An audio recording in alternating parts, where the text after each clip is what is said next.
This video is to show how I temporarily wired up my restoration project CJ2A number 10749 for temporary starting purposes before we put the tub back on after the tub is completed. Again, this is how we did it. Your method may vary a little bit. Please excuse the spaghetti you'll see as you look in the picture.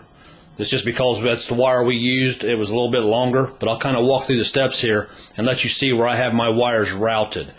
As you can see in the picture, I do have my generator wired into a new old stock Autolite regulator. The bolt that I have holding the regulator temporarily onto the battery box also has a ground wire. You can't very well see it. It's right here. I have that grounded to the case of the regulator, and then it goes underneath the battery box and is actually clipped onto the bolt holding the regulator onto grounded.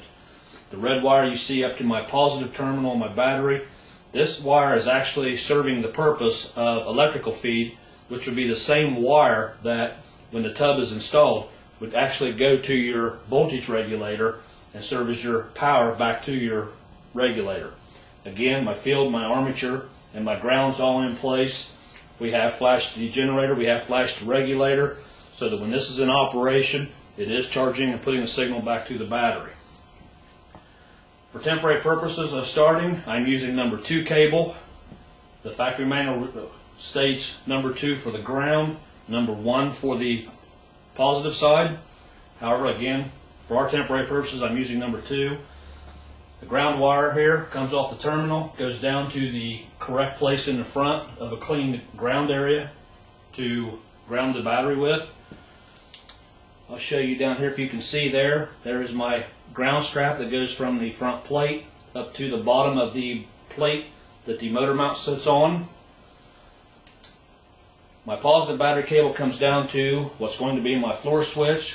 From there it goes out to the positive terminal on the starter. This is just 2 wires that are together. You can use wires however you wish to do it. Mine are color-coded blue and white. My blue wire goes to a temporary 6-volt coil that we're using. The positive wire, which is my blue one, is this one. This becomes my switch for turning on and turning off the vehicle. The negative terminal on the coil goes over to the terminal on the distributor.